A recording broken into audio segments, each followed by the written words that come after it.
बच्चों आज हम लोग सीखते हैं प्रकाश के परावर्तन के बारे में। एकदम अच्छी तरीके से सीखेंगे, सटीक भाषा, स्टिक ज्ञान। एक बार पढ़िए, जिंदगी भर याद रहेगी ये भाषा, है ना। चलिए भाई, समय बिना गमाते हुए हम लोग चलते हैं भाई। रिफ्लेक्शन ऑफ लाइट, प्रकाश के परावर्तन क्या है आज सीखेंगे, और उसके बाद सीखेंगे ये कितने प्रकार के होते हैं, और रिफ्लेक्शन ऑफ लाइट का लॉ भी हम लोग सीखने वाले हैं आज एकदम अच्छी तरीके से। अब देखिए भाई, रिफ्लेक्शन ऑफ लाइट क्या, कोई भी वस्तु है पृथ्वी पर, बहुत सारे वस्तुएं को हम लोग देखते हैं, बहुत सारे वस्तुएं को हम लोग देखते हैं पृथ्वी की सतह पर। जब ये प्रकाश की किरणें सतह से टकराती है और टकरा कर लौट जाती है किसी भी दिशा में, तो ऐसी घटना को ही तो प्रकाश का परावर्तन कहते हैं, है ना। जैसे बोर्ड पर प्रकाश की किरणें आ रही है, इससे टकरा करके विभिन्न दिशाओं में फैल जाता है, तब प्रकाश की किरण में ऊपर भी हर जगह फैलती है कि ना। तो कहने का तात्पर्य है, पृथ्वी पर किसी आकार का किसी तरह की वस्तु हो, जब उस पर प्रकाश की किरणें पड़े और उससे टकरा कर लौट जाए, तो इसी घटना को हम लोग प्रकाश का परावर्तन। क्लियर है। तो इसको हम लोग किताब में हम लोग देखते हैं, इसको समतल दर्पण पर दिखाया जाता है और समझाया जाता है, लेकिन नहीं, हर जगह कहीं भी कोई भी वस्तु, एनेमी कोई भी पृथ्वी पर वस्तुएं हैं, दीवार हो, पत्थर हो, ईंट हो, है ना, ये मार्कर हो, इससे टकरा कर ये प्रकाश की किरण लौट जाए, इसी घटना को प्रकाश का परावर्तन कहते हैं। कोई भी वस्तुएं हैं पृथ्वी की सतह पर, जब उससे प्रकाश की किरणें टकरा कर, देखिए भाई, ये मान लिया जाए वस्तु है, कोई वस्तु है या दर्पण है, समतले दर्पण है, किताबी फिगर में हम लोग देखते हैं, तो उसी पर भी इसको हम परिभाषित कर सकते हैं। जब प्रकाश की किरण इस वस्तु पर पड़ती है और पड़ने के बाद इससे क्या होती है बच्चों, टकरा कर लौट जाती है ना। तो ऐसी घटना को ही हम लोग प्रकाश का परावर्तन कहते हैं, है ना। तो देखिए, किसी सतह की ओर आने वाली प्रकाश की किरण को आपतित किरण कहते हैं। सतह की ओर जो किरणें आती है उसको आपतित किरण कहते हैं, और जब सतह पर किरण पड़ेगा तो सतह किरण को लौटाएगी, तो यही घटना तो प्रकाश का परावर्तन कहलाता है। तो ये जब प्रकाश की किरण सतह से टकरा कर लौट जाए, तो लौटने वाली किरण को हम लोग परावर्तित किरण कहते हैं। और आपतित किरण जिस बिंदु पर पड़ता है इसको हम लोग आपतन बिंदु कहते हैं। क्या कहते हैं भाई? आपतन बिंदु कहते हैं। आपतित किरण जिस बिंदु पर पड़ता है इसको आपतन बिंदु कहते हैं। कोई बच्चे जब पूछेंगे भाई परावर्तन बिंदु क्यों नहीं कहेंगे, तो पहले घटना भाई आपतन का हुआ, तो पहले जो पहुंचता है उसी का नाम होता है, तो पहले घटना आपतन का होता है, इसीलिए इसको आपतन बिंदु कहते हैं। तो प्रकाश का, रिफ्लेक्शन ऑफ लाइट का परिभाषा क्या भाई? किसी भी सतह में जितने भी पृथ्वी पर वस्तुएं उससे प्रकाश की किरण टकरा कर आया और टकरा कर लौट गया, यही घटना है ना। तो प्रकाश की किरण को, परिभाषा इसका क्या है? प्रकाश की किरण को किसी सतह से टकरा कर लौटनी, प्रकाश की किरण को किसी सतह से टकरा कर लौटने की घटना को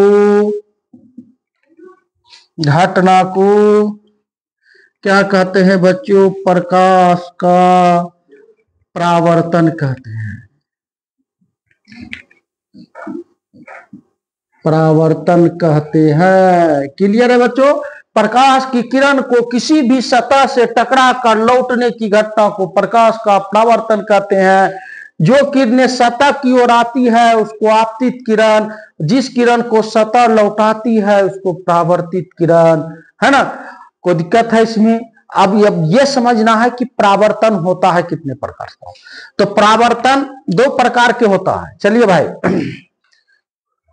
परावर्तन कितने प्रकार के होते हैं, अब इसको हम लोग समझ लेते हैं अच्छे से।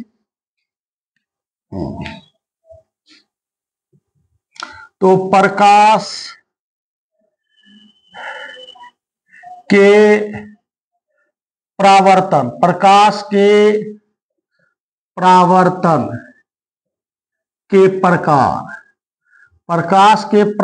के प्रकार, types of reflection of light, है ना, लाइट। प्रकाश के परावर्तन के प्रकार, प्रकाश का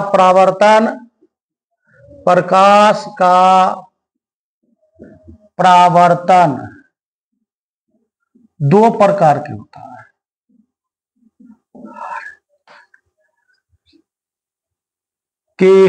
है। प्रकाश का परावर्तन कितने प्रकार के होता है भाई? दो प्रकार का। पहला को कहते हैं हम लोग नियमित परावर्तन।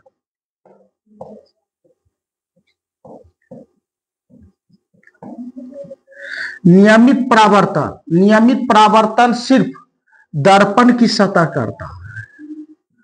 नियमित परावर्तन सिर्फ दर्पण है ना, दर्पण की सतह का जो दर्पण की सतह है ना, दर्पण की सतह प्रकाश की किरणों का परावर्तन जो करता है वही नियमित है। अविसरित तो सभी करता है। चलिए इसको हटाइए।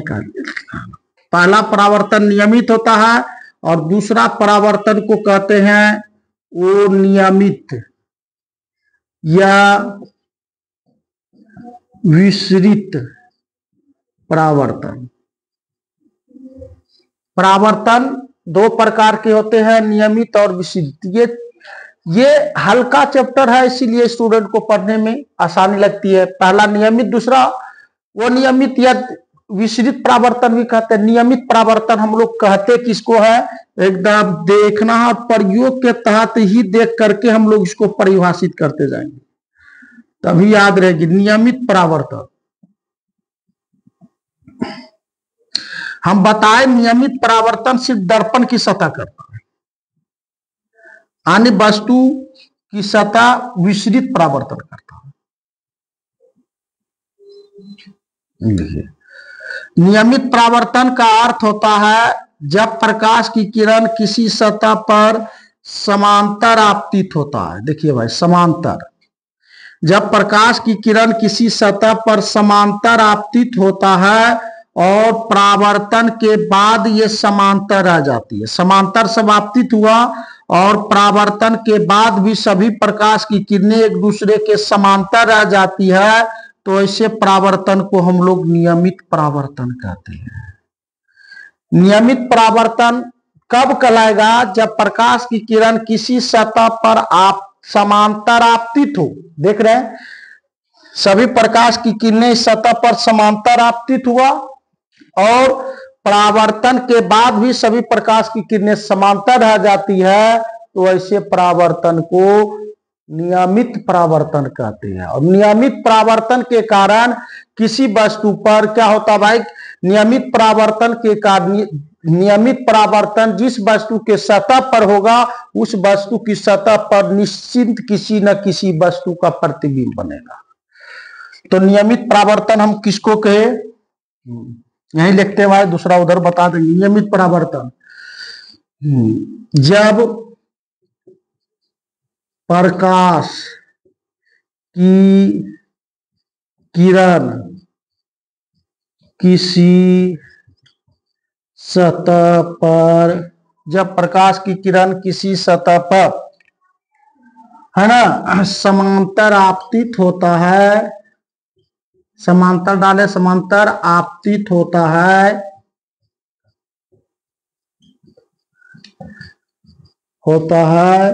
और परावर्तन के बाद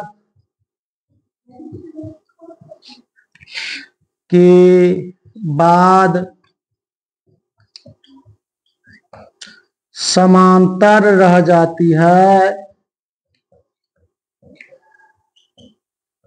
तो ऐसे परावर्तन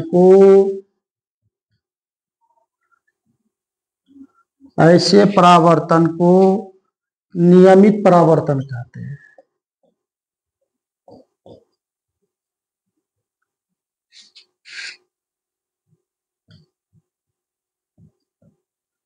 नियमित, हाँ, जिस पृष्ठ पर प्रकाश का नियमित परावर्तन होता है उस पृष्ठ पर किसी न किसी वस्तु का प्रतिबिंब बन जाता है।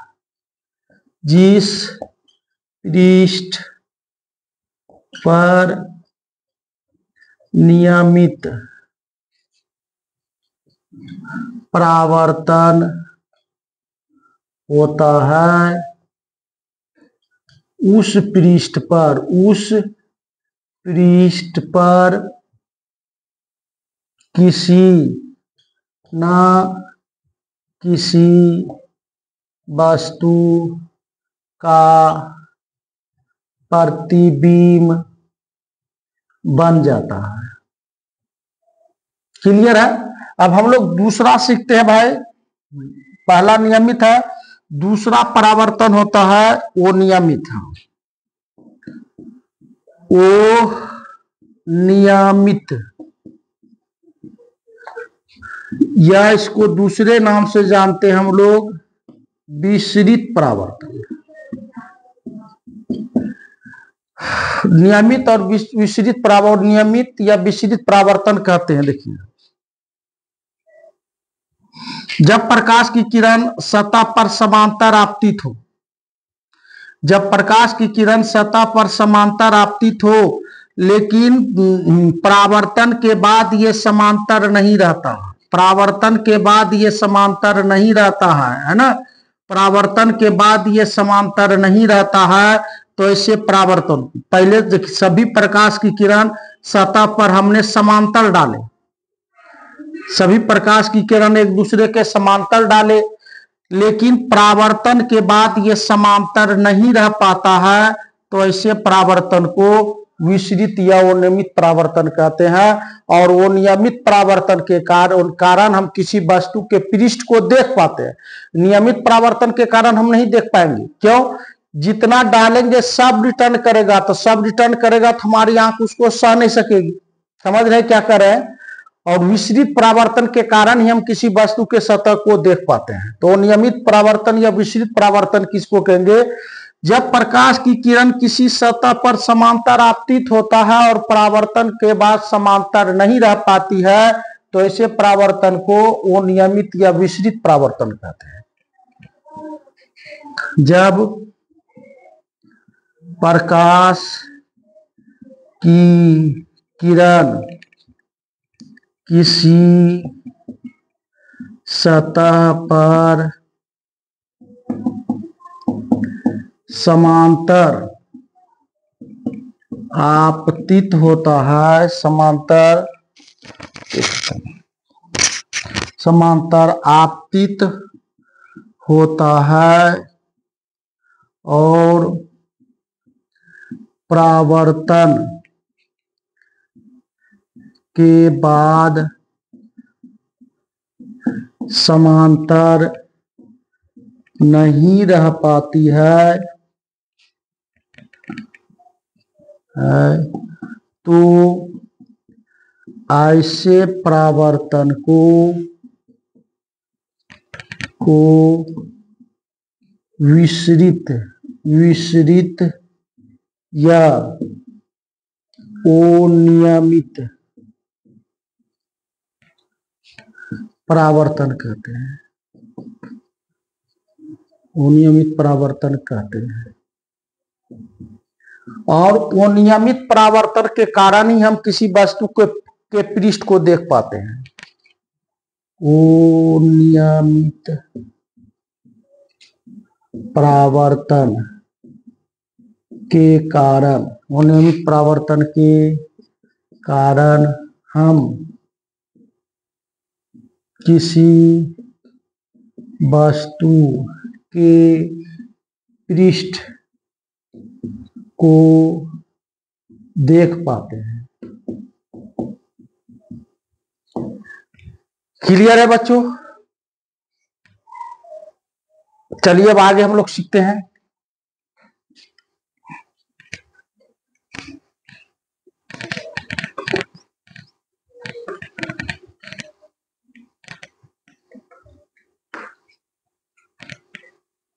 एक क्वेश्चन इस पर आता है, प्यारा क्वेश्चन और बहुत अच्छी क्वेश्चन है। बहुत बार ये क्वेश्चन पूछा भी गया है। यह क्वेश्चन है क्या? हम अखबार के हम अखबार के पन्नों है, पन्नों को परावर्तन के कारण पढ़ पाते हैं,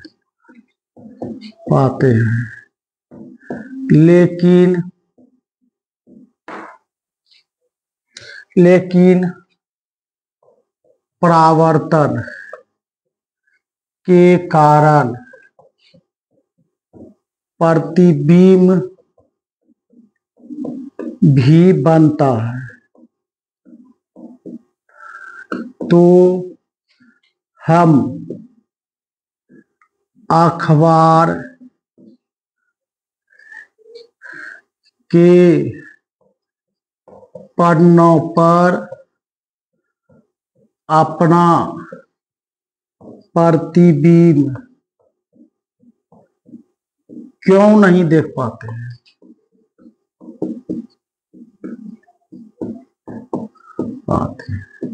यही आपका क्वेश्चन है। हम अखबार के पन्नों को परावर्तन के कारण ही पढ़ पाते हैं, और सभी जानते हैं, पीछे के क्लास में हम पढ़े हैं कि परावर्तन के कारण प्रतिबिंब भी बनता है। तो हम अखबार के पन्नों पर परावर्तन के कारण हम अखबार के पन्ने को पढ़ रहे हैं, तो परावर्तन के कारण प्रतिबिंब भी बन रहा है, तो हम अखबार के पन्ने पर अपने प्रतिबिंब को क्यों नहीं देख पाते? क्लियर प्रश्न है आप लोगों के लिए। तो इसका हम अभी पढ़े क्या, परावर्तन दो प्रकार के होता है, एक नियमित और दूसरा विसरित। और प्रतिबिंब नियमित परावर्तन के कारण पढ़ पाता है। हम प्रतिबिंब नियमित परावर्तन के कारण बनता है, और हम किसी वस्तु के सतह को वो नियमित परावर्तन के कारण देख पाते हैं। तो हम अखबार के पन्नों पर लिखे लिखावट को जो पढ़ पाते हैं वो नियमित या विसरित परावर्तन के कारण है ना, लेकिन प्रतिबिंब नियमित परावर्तन के कारण बनता है, जो अखबार के पन्ना नहीं कर पाता है। समझ गए होंगे? क्लियर है जवाब? तो इसका सही जवाब क्या होगा? हम अखबार के पन्नों को वो नियमित या विसरित परावर्तन के कारण पढ़ पाते हैं, लेकिन प्रतिबिंब नियमित परावर्तन के कारण बनता है, जो अखबार का पन्ना नहीं कर पाता है। यही कारण है हम अपना प्रतिबिंब अखबार के पन्नों पर नहीं देख पाते हैं। क्लियर है एकदम? यहां जवाब एकदम सटीक है। हम अखबार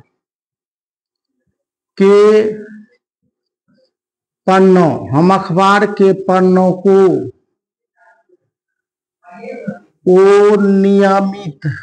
नियमित या विसरित परावर्तन के कारण पढ़ पाते हैं,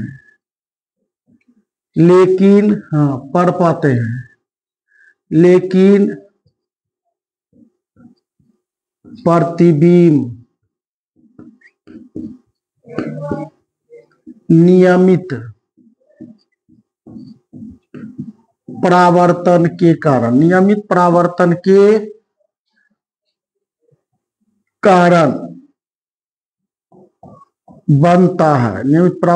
कारण बनता है।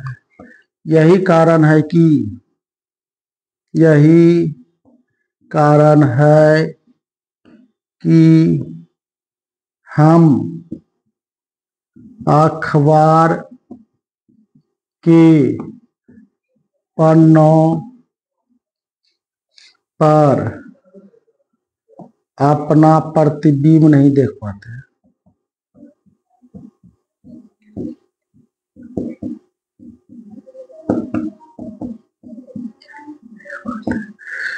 ठीक है, कल के वीडियो में हम लोग सीखेंगे प्रकाश के परावर्तन का नियम क्या है, law of reflection of light.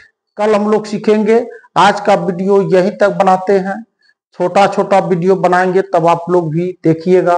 अच्छा लगा हो तो और आगे आप लोग इसको भेज दीजिएगा, अन्य बच्चे भी इसका लाभ उठा सके। Thank you.